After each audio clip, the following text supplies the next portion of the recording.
Hi. Hi. How are you? I'm good. How Good. are you? I'm good. My name is Hamashima. I am playing Mr. Komino in Comfort Women. Thankfully, a lot more differences than similarities. Mr. Komino, I think for all intents and purposes, is a sex trafficker. He goes to these villages in the Korean peninsula and takes these women who are vulnerable and sends them to the Sokjeong sugar factory that is actually like code for the comfort stations. He's a manipulator. He is a kind of a scam artist. He's a con artist. So those are a lot of differences. I'm not a con artist. I'm not scamming anyone. I think he and I both sort of share the larger than life personality of idealism. I think he's talking about, you know, the factories are growing and the city is just beautiful, and you know, like I hopped the bus and came to New York City, like the city is beautiful, you know. I think we both kind of see the urban progress that is happening in these cities. I think he chooses to take advantage of those that are less fortunate, and I choose to speak up for those that are less fortunate. So we definitely have things to argue between each other. I didn't know much about it at all. I actually had never heard the term before. And then I joined the production, and I really learned fast about what had happened in World War II to these Korean women. Now I know a lot more now. You know, I know that these are people. I know that this happened, and this factually happened. You know, there's no denying this. We actually have comfort women coming to the show, you know, some survivors, which I think is incredible. Yeah, I didn't know a whole lot, but now I've been exposed to it, and I think that's what's awesome about this show, is it doesn't make us feel bad about not knowing about it, but it gives us an opportunity to learn about it. Well, the hardest thing is sort of playing him. He's so evil, and so when you're talking to these women and you see what the script is going towards, you know, it's like, oh no, I don't want to do it, but I have to do it because that's what I'm supposed to do. The most enjoyable thing, I think, is exposing these types of people to the world. There are people like Mr. Komino walking on 8th Avenue right now, you know? These people who come up to you and say, do you want to be a movie star? You look like a movie star, you know? And so I think, you know, we had these movies, the Taken 1, Taken 2, maybe there was a threequel, I don't know. But that was a movie. Like, this is real life. You know, I think this show does a really good job of showing how these evil people are real people, and we do need to watch out for them. I think a lot of times we think about Germany and we think about what was going on between the Axis powers of Germany and Italy, and not as much about Japan. I think this show really does expose what happened that wasn't Auschwitz and that wasn't Japanese internment. You know, we see what was going on the Korean Peninsula now, and I think that's very important, and I'm really happy I get to play someone who's involved in that. I go for the truth. It's so easy to see him as a man with a cape and an evil mustache and being like, ha ha ha, I'm gonna like get these women because it's a bad thing. But I have to kind of peel back those layers and like get my own feelings about him away. And I have to think about, well, I think he's a man of the system.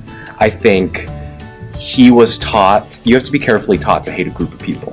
And I think he was really carefully taught to hate Korean men and women. I think in some ways he doesn't see them as even on the same level as him. I think status is really at play with him, where he sees these people as not people, he sees them as people he can exploit, and products. I think in a sense it's sort of, you know, he's a dog owner, and he's like, great, I'm gonna like give these dogs away. You know, it's very dehumanizing. And I think in some ways that's worse, you know, because he doesn't even see a conversation between Korean men and women. He sees, I don't care what their lives are, I'm gonna take them and put them over there. You know, he's trying to make money off of this. Who knows, maybe he has a family at home too, you know, but you should never resort to this to feed your family. My inspirations, there are so many people in my life that inspire me all the time. Obviously my family, you know, my mom and dad are incredible. In the industry, I grew up watching Jackie Chan, you know, in those movies, and for me, that was huge. Seeing someone who looked like me on TV or on the stage was like, wait, I can do that too? Like, white people don't, like, I can do that, like, white people don't do that, or you know what I mean. I think we also have to give a lot of credit to the writers, you know, on like Demo. Like, he's being able to put this together, and that's very inspiring. David Henry Hwang right now, he's on the West Coast with Soft Power, he's doing incredible stuff. And then you have these new writers like Mia Chang and Yilong Liu, you know, they're really inspiring people. And I think there's so many Asian Americans on screen and off screen that do so much to push us forward. And that's what gets me out of bed in the morning, you know? I'm inspired by other people. The truth, the honesty of this production is something I have never experienced before. We are here and we are telling a story for these people, for this generation that has passed. You know, it's their time. Time's up. You know, it's got to happen now. And I think this stone has been unturned for a really long time. And how incredible is it that in 2018, we get to be on American stage and talk about this. I think, like, as an American, freedom of speech is so important. And because this is controversial, I think we have a responsibility as Americans and as people in this country to put this up. You know, I think it's... Politics in America is really weird right now, but something we can all hold on to is the truth, and we have to spread the truth. This show is not about the actors and actresses, it's about the people it's about the characters, you know? That's what I love about it. You know, we are passing the mic in a way to a generation that has been lost. And I'm really grateful that I get to do that. I want the audiences to know that it's okay not to know. We were never taught this. If you told me to look in my world history book and find comfort women in the glossary, it is not there, you know? And I think that sucks, you know? And we should have been exposed to this, but it's okay because now we are. And I think this show does such a good thing of telling people it's okay that you don't know. Come to our show. We will teach you. We will show you what happened to these people.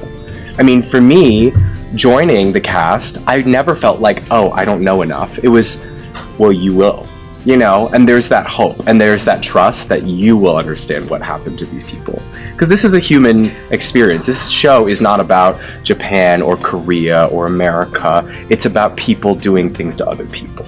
And it's about what happens when we dehumanize others. This show is so special, and I want people to know before coming that it is okay to come with a lack of knowledge, and after they come, I want them to know that Comfort Women is one Google away. Look it up. You know, this is your start. This is your day zero. Know the story. I really want to interview Demo, and I want to ask him what his favorite color is. That's like something I actually really wanted to know for a while. I also want to know Ronnie Shelley, and I want to know how old she is. She always keeps it from us. So that's a question I want to ask Ronnie Shelley. Oh yes, thank you guys so much for watching. Please come see the show. It's going to be so fun, and we're so excited to have you guys join along for the ride. This is really special. Please be a part of it.